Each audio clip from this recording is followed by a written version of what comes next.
తెలంగాణలోని మహిళలు, బాలికలు, ట్రాన్స్జెండర్లకు టీఎస్ఆర్టీసీ బస్సుల్లో ఫ్రీ జర్నీ సౌకర్యం కల్పిస్తున్న సంగతి తెలిసిందే. మహాలక్ష్మి పథకంలో భాగంగా వారికి ఉచితంగా బస్సుల్లో సౌకర్యం కల్పిస్తున్నారు.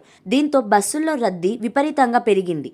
ఈ పథకం అమల్లోకి రాకముందు రోజుకు 12 లక్షల మంది మహిళలు మాత్రమే బస్సుల్లో ప్రయాణించేవారు.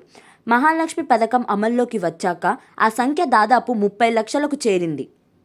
దాంతో బస్సు కిక్కిరిసిపోతున్నాయి. గతంలో హైదరాబాద్ నగరంలో 4.5 లక్షల మంది మహిళలు బస్సుల్లో ప్రయాణిస్తే ఇప్పుడు వారి సంఖ్య రెట్టింపయ్యింది.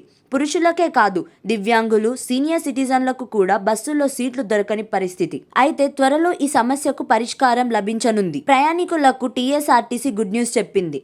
త్వరలో 500 ఎలక్ట్రిక్ సిటీ బస్సులు నగరంలో తిప్పేందుకు ఆర్టీసీ సమాయత్తమవుతుంది. ఈ నెల మార్చి నుంచి కొన్ని బస్సుల రాక ప్రారంభమవుతుందని గ్రేటర్ జోన్ అధికారులు వెల్లడించారు. జూన్, జూలై నాటికి 500 ఎలక్ట్రిక్ బస్సులు సమకూరుస్తామని అంటున్నారు. నగర ప్రయాణికులకు మెట్రో తప్పితే ఏసీ ప్రయాణం గగనంగా మారింది.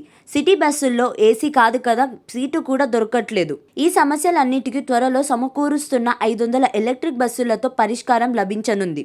ఇందులో మహిళలకు ఉచిత బస్సు ప్రయాణం ఉండదు.